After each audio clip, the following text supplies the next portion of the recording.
Bonjour les amis, j'espère que vous allez bien. Je suis Pascal Trefingui, on est à Rio de Janeiro au Brésil.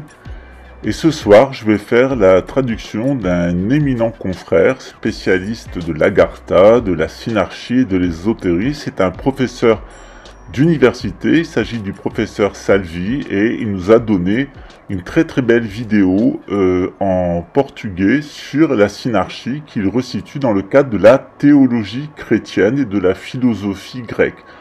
Donc je l'ai contacté, il m'a autorisé à traduire sa vidéo, c'est ce que je vais faire à la suite. Je vous remercie pour votre attention, puis vous voyez, le Brésil est complètement inspiré par la synarchie.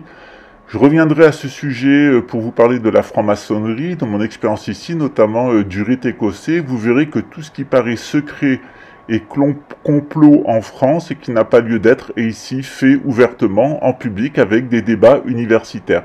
Le Brésil reste un grand pays d'intellectuels, il ne faut pas s'arrêter au premier abord de la délinquance, etc., tout ce qu'on dit dans le Brésil bashing. Il y a ici un très haut niveau de réflexion, un très haut niveau intellectuel, et c'est un laboratoire de l'avenir, un laboratoire d'une civilisation qui est en train de se mettre en place et qui n'est autre que la civilisation qui a été prophétisée par notamment Dom Bosco, et puis de façon plus modeste par Chico Xavier, qui était un psychographe brésilien très connu dans les années 60 et 70, qui nous a laissé une documentation assez importante et assez intéressante sur le sujet, qui recoupe d'ailleurs ce que dit Dom Bosco, et aussi des analyses politiques plus récentes, plus rationnelles d'ailleurs, et plus logiques, sans passer ni par l'intuition, ni par la prophétie.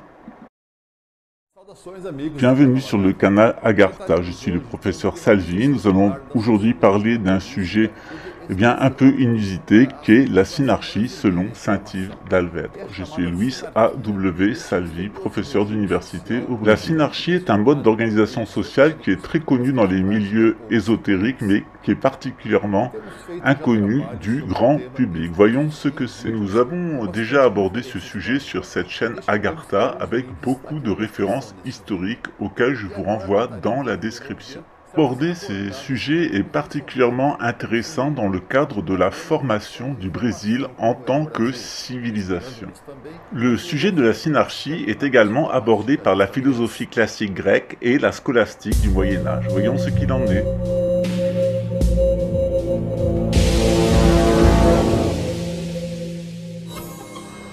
De nombreux systèmes sociopolitiques ont été expérimentés au cours de l'histoire.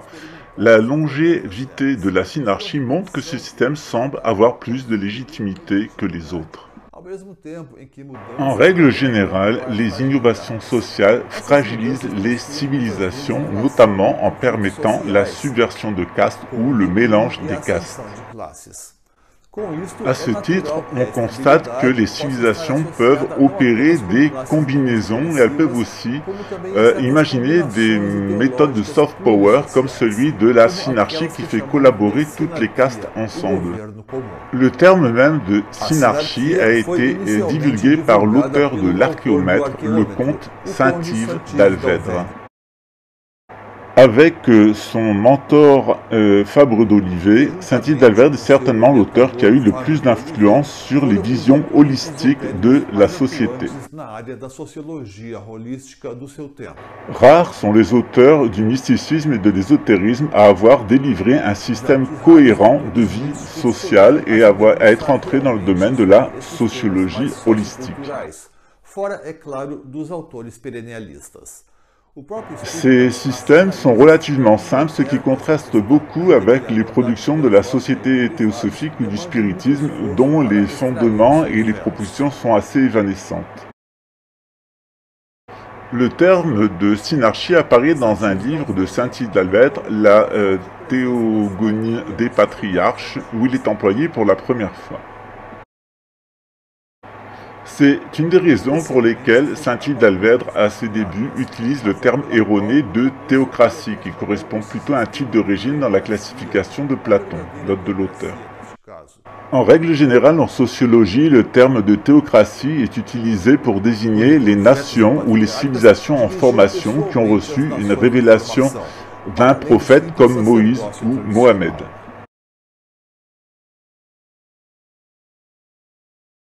Afin de ne pas confondre son système avec la cléricacratie ou théocratie, saint Hidalguer a utilisé le terme de synarchie, tous ensemble. Toutefois, le point commun est que ces deux systèmes, théocratie ou synarchie, assurent une harmonisation des quatre castes sociales, mais par des moyens différents.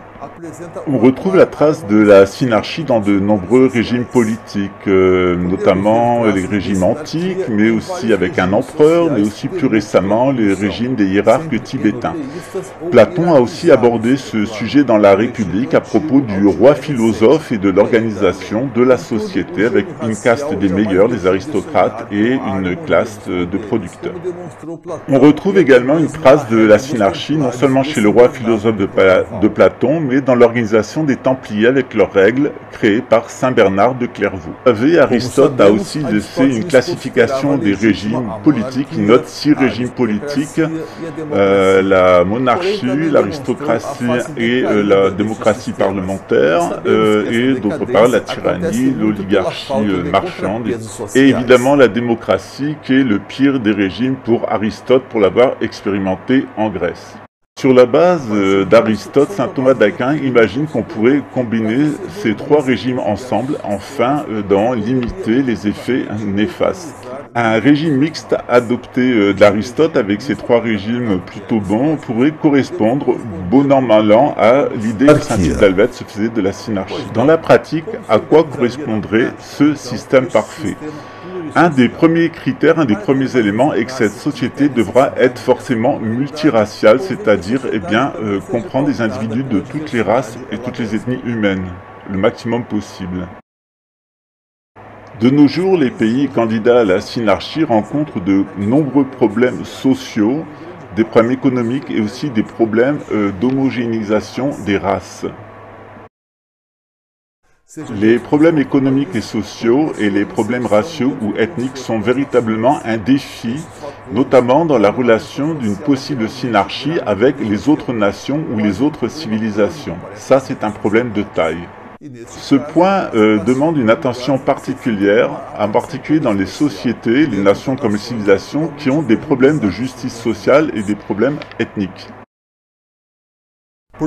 Ce problème pourrait être contourné par l'adoption provisoire avant la synarchie d'un système de cosmocratie. Voyons ce dont il s'agit.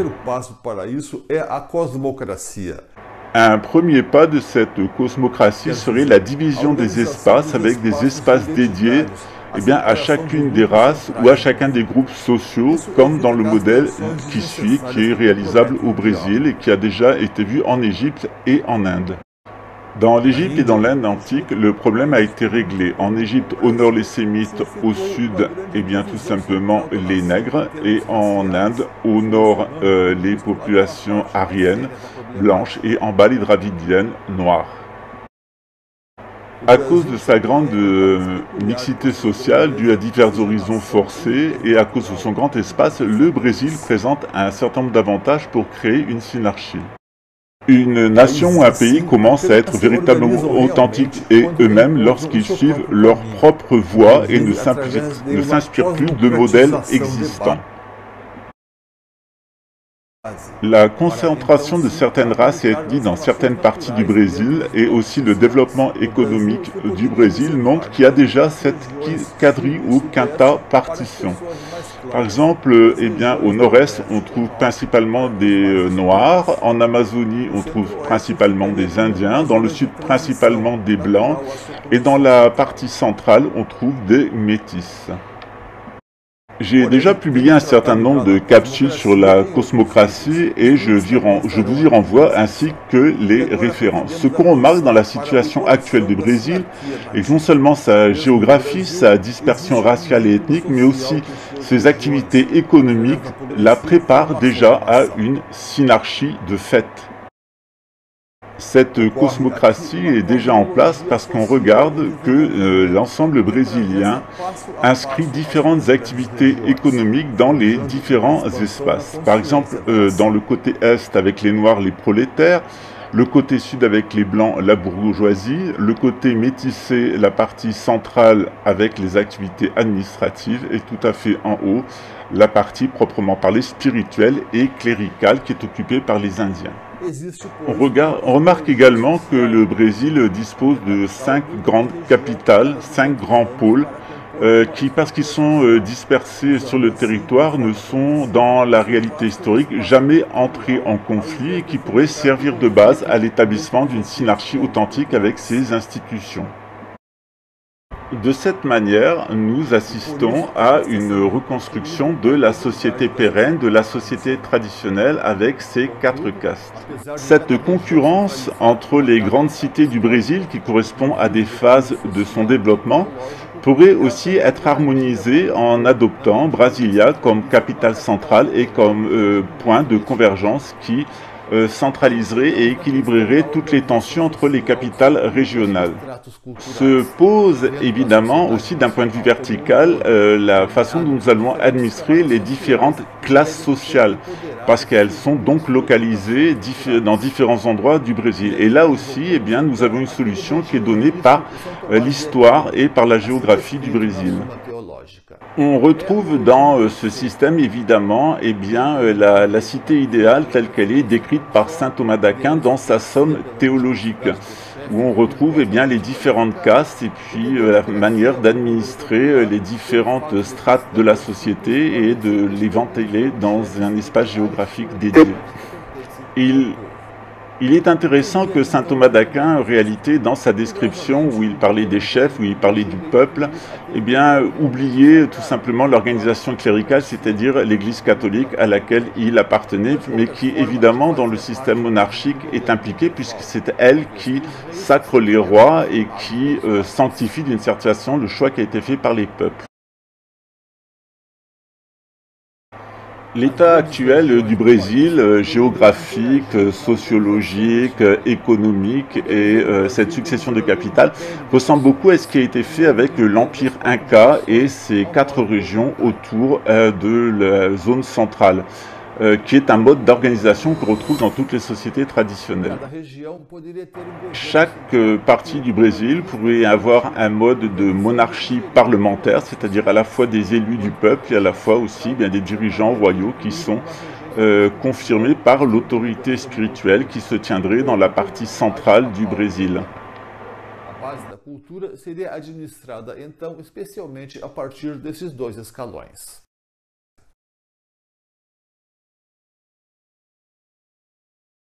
Au niveau de base, on peut imaginer des communautés où eh bien, les dirigeants seraient élus par le peuple et par la bourgeoisie au suffrage universel afin d'assurer leur représentation au niveau des cités. Ensuite, au niveau des États, eh bien, on aurait une organisation de type républicaine. Au niveau des régions, on aurait une organisation de type monarchique et tout à fait en haut, on aurait à proprement parler une organisation de type synarchique avec une autorité spirituelle chargée eh bien, d'organiser le fonctionnement général.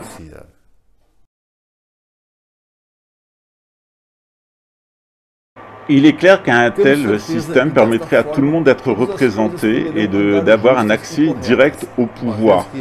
Tout à fait en haut, la théocratie, c'est-à-dire eh bien, ce qui entourait l'empereur, serait là pour donner la direction en matière d'éducation, en matière de moralité et en matière de spiritualité, afin de donner vers les castes inférieures et vers les autres États, puisque la théocratie serait dans l'État central, eh bien, une directive afin que eh bien, les différentes nations qui composent le Brésil et qui se sont associés en civilisation puissent suivre une dynamique commune.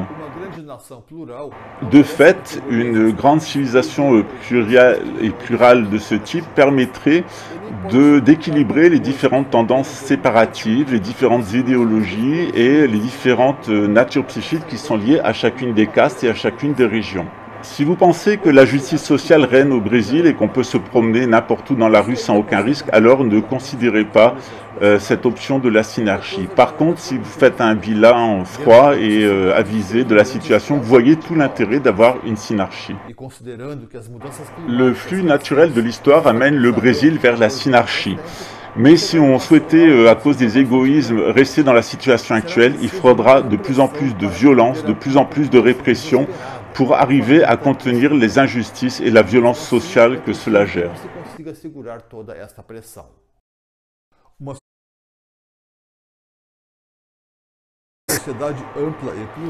Le recours à des idéologies comme le libéralisme ou le socialisme, qui sont extrêmement réducteurs, ne permet pas d'insérer dans un seul système les différentes tendances de la société brésilienne et ne peuvent en aucun cas répondre par leur idéologie à la situation présente, sauf aller un coup à droite et un coup à gauche. Un pays continent comme le Brésil a tout intérêt à laisser faire sa dynamique historique qui l'oriente vers la synarchie. À cause de sa géographie gigantesque, à cause de ses peuples divers, à cause des différentes religions, ce système impérial permet à l'œcuménisme de régner et à chacun de pouvoir occuper la fonction qui lui revient au sein de la société et une répartition plus équilibrée des biens et des fruits du travail.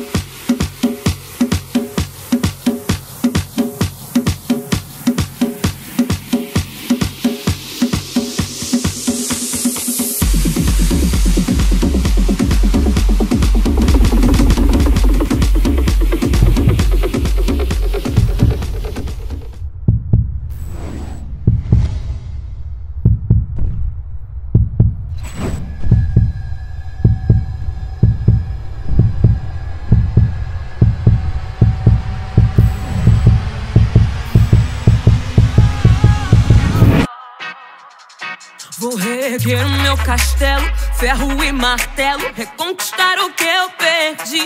Eu sei que vão tentar me destruir, mas vou me reconstruir, voltar mais forte que antes. Quando a maldade aqui passou e a tristeza fez abrigo, luz lá do céu me visitou e fez morada em mim. Quando o medo se apossou, trazendo guerra sem sentido, a esperança que ficou segue vibrando e me fez lutar para vencer, me levantar e assim crescer. Punhos cerrados, olhos fechados, eu levanto a mão pro alto e grito: vem comigo que é do bonde pesadão. Sou pesadão, pesadão.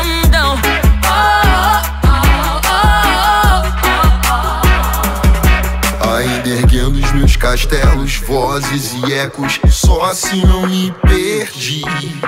Sonhos infinitos, vozes e gritos, pra chamar quem não consegue ouvir. Engenho novo pra Austrália, pronto pra batalha, cabeça erguida sempre pra seguir. Se tentarmos parar, não é bem assim, ficaremos mais bem fortes do que antes.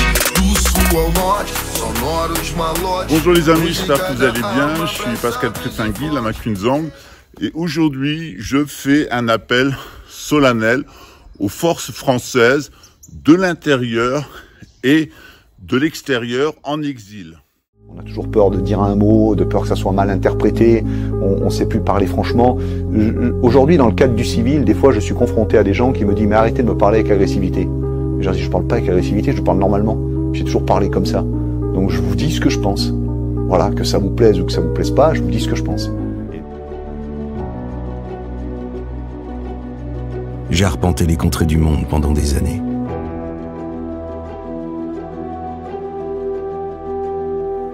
L'histoire des hommes a besoin de protagonistes, volontaires.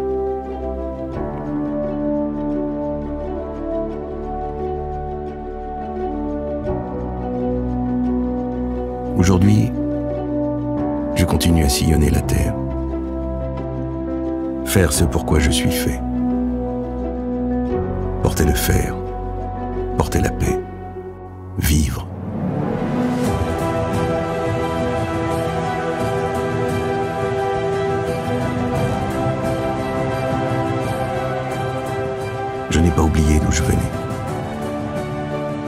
Je me prépare, jour après jour, sans relâche. Un outil tranchant, ça s'aiguise. Je veux être prêt à aller là où les autres ne vont pas.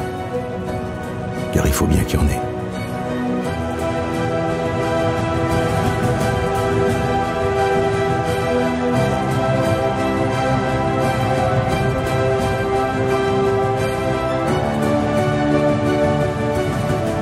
Je suis le 8.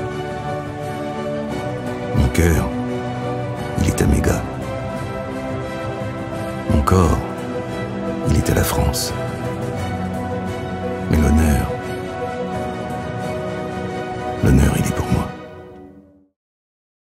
Le système d'éducation et de consultation à tous les niveaux de la société permet d'unir les différentes nations du Brésil dans une seule civilisation commune. Elle permet de régler bien des défis qui se présentent à l'heure actuelle à notre société. L'existence d'un pouvoir, d'une autorité spirituelle centrale permettrait aussi de diriger l'activité économique pour faire donner le meilleur de l'humain, le sortir de son caractère de primate, aller plus vers un transhumain, un humain de catégorie supérieure, et aussi d'utiliser des énergies renouvelables et préserver notre environnement.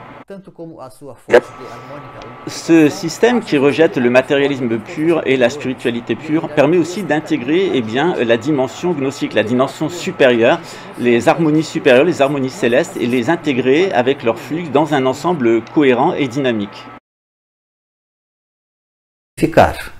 Este fato tem estado por detrás da evolução humana e impulsionado sempre os seus novos estágios culturais, para que as transformações aconteçam da forma mais enriquecida possível, gerando as energias de síntese necessárias para impulsionar todo um novo amplo ciclo de evolução. É essa unidade transcendente, velada pelas forças superiores, que inspira, enfim, as melhores almas para trabalhar pela harmonia das coisas. O resultado é aquele quadro conhecido como a Idade de Ouro, que não representa meramente um idílio bucólico qualquer, mas sim uma grande harmonia entre as engendrações dos dois hemisférios humanos, o racional e o emocional, tal como a civilização e a natureza, ou a arte, tanto quanto o material e o espiritual.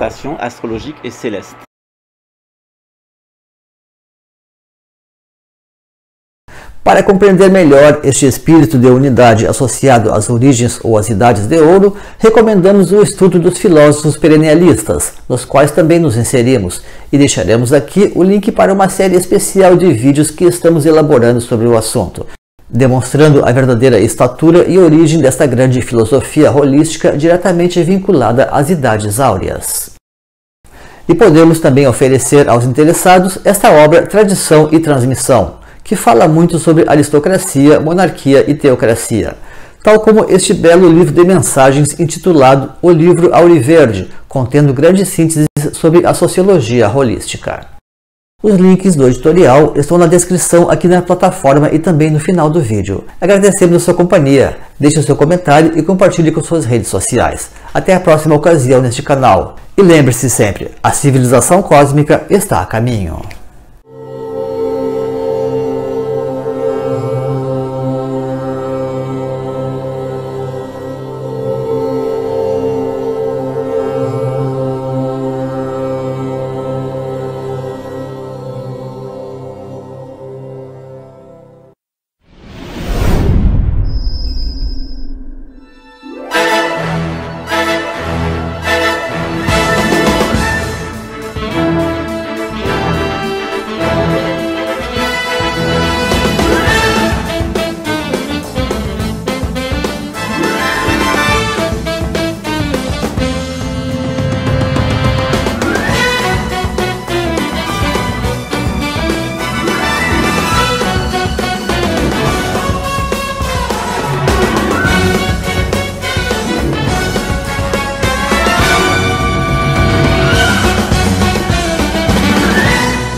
À très bientôt, ciao.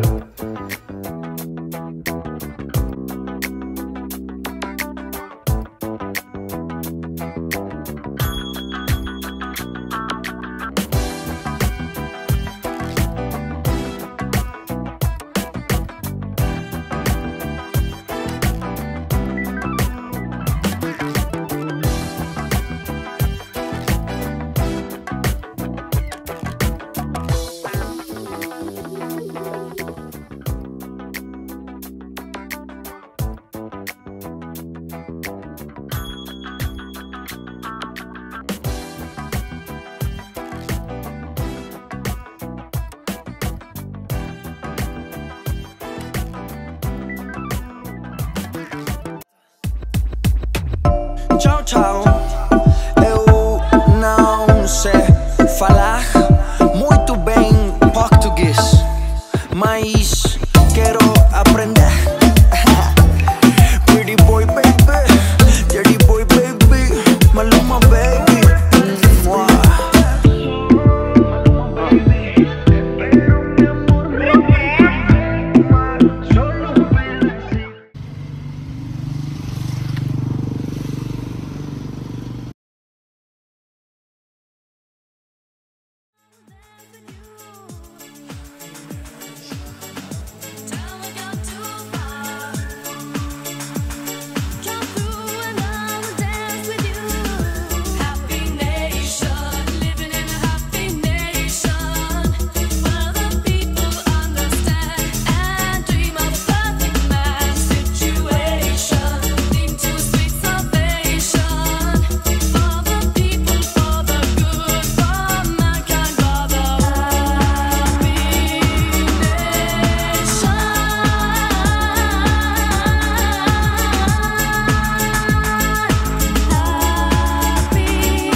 Есть контракт. Контракт с компанией. Контракт с Родиной. С совестью. И мы будем исполнять его до конца. Живыми или мертвыми. Мы знаем, что попадем в ад. Но в аду мы будем лучшими. Лучшие в аду. Локомотив мотор у нас! Выходим! Локомотив прикрывай! Быстрее, а то скорее! Я горю! Танк белых уже ждал врага. Силы были неравны, но командир танка «Локомотив» об этом не думал. Он хотел отомстить за друга. Je vous salue! L'intérêt supérieur de la patrie commande à tous les Français libres de continuer le combat là où ils seront et comme ils pourront. Il est par conséquent nécessaire de grouper partout où cela se peut une force française aussi grande que possible. Française, Français, je suis sûr que tout le monde me comprend et je suis sûr qu'en particulier tout ce qui est jeune comprend quand il me dit le vieux bonhomme, le vieux Français que je suis.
Surge um combatente com um fuzil na mão! Surge um combatente com um fuzil na mão! Uniforme bem adaptador! Uniforme bem adaptador! Ele é um guerreiro bem preparado! Ele é um guerreiro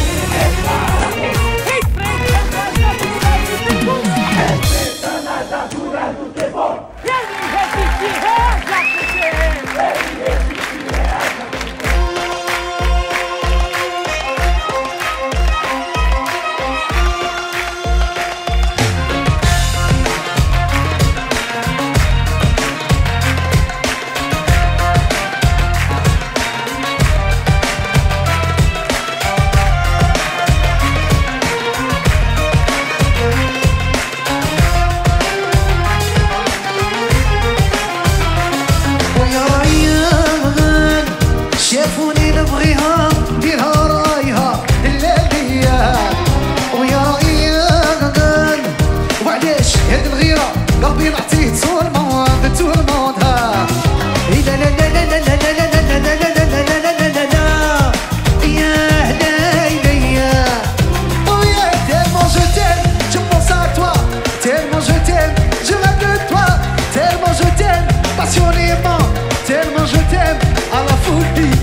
T'as plus 20 ans, t'as plus le temps de faire l'enfant, de faire que la fête. T'as plus d'argent, pas d'élan, tu vas vraiment droit vers la défaite.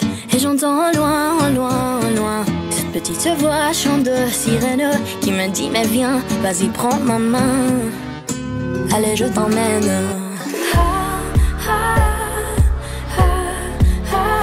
Qui me dit tout bas.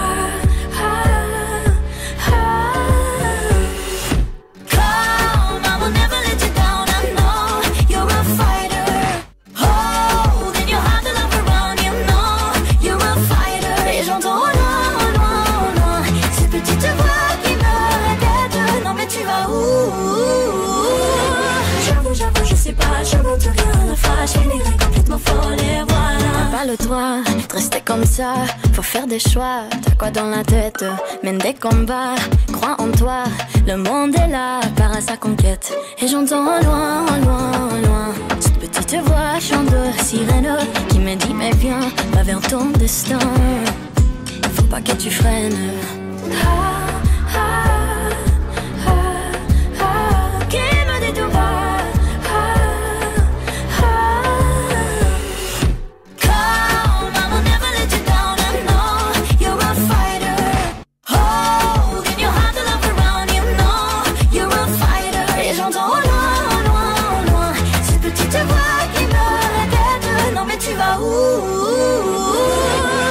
J'avoue, je sais pas, je monte rien la fâche, elle irait complètement folle et voilà.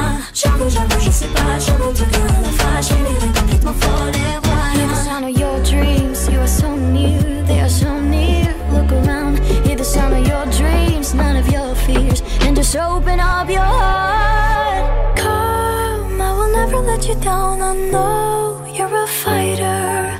Hold in your heart the love around, you know you're a fighter. Et j'entends loin, loin, loin cette petite voix qui me répète non mais tu vas où.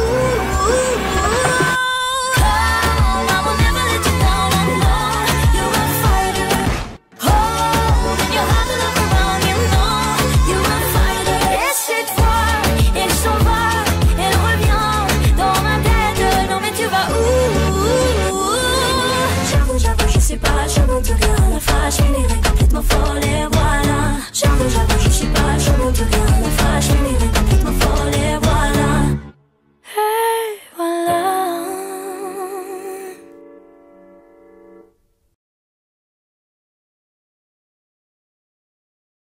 De Paris à Marseille, je te découvre. Mon cœur bat pour toi, ma douce France. Dans chaque ville, dans chaque rue, je ressens ton âme, ta vertu. De Paris à Marseille, je te découvre. Mon cœur bat pour toi, ma douce France. Et chaque jour, je te chéris. Dans tes couleurs, je trouve ma vie. Ton histoire, ta beauté, je l'écris. Mon amour, ma France adorée. Dans tes bras je veux rester. Mon amour, tu es ma fierté. Ma France, je t'aimerai pour l'éternité. Pour l'éternité. Pour l'éternité. Pour l'éternité. Des champs de lavande au coups de bretonne, je suis envoûté, ton charme me zone. Chaque coin, chaque recoin raconte une histoire, un doux refrain. Chaque jour je te chéris, dans tes couleurs je trouve ma vie. Ton histoire, ta beauté, je l'écris. Mon amour, ma France adorée, dans tes bras je veux rester. Mon amour, tu es ma fierté. Ma France, je t'aimerai pour l'éternité. Pour l'éternité. Pour l'éternité. Pour l'éternité. Pour l'éternité. Pour l'éternité. Pour l'éternité. La Seine murmure des secrets anciens. Les Alpes se dressent témoins sereins de l'histoire, de l'amour et de la paix. Pourquoi, oh pourquoi t'es si parfaite? Je Je vis ma vie dans ton éclat. Sans toi ici, rien ne va. Je vis comme ça dans ta lumière. Ma France, je suis fier. Et chaque jour, je te chéris. Dans tes couleurs, je trouve ma vie. Ton histoire, ta beauté, je l'écris. Ma France adorée, dans tes bras je veux rester. Mon amour, tu es ma fierté. Ma France, je t'aimerai pour l'éternité. Pour l'éternité. Pour l'éternité. Pour l'éternité. Pour l'éternité. Pour l'éternité. Accord, murmure des secrets anciens. Les Alpes se dressent témoins sereins de l'histoire, de l'amour et de la paix. Pourquoi, oh pourquoi t'es si parfait? هذه بخاطر كاع حبيبي وراسك نبغيك أصومي ونموت عليك. هذه قصية حياتي وحبي. انتي عمري وانتي حياتي يا تمنيت نقفزها ونروح عليك انتي يا نادو listen to me.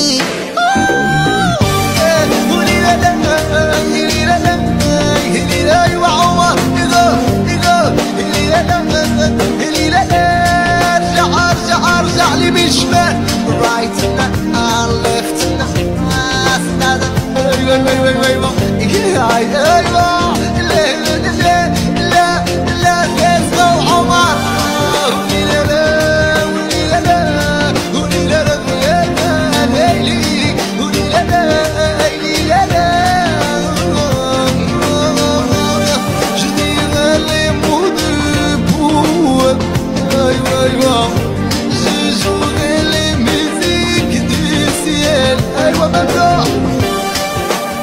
جنرال نحمق عليكم واحد شكرا جزيلا.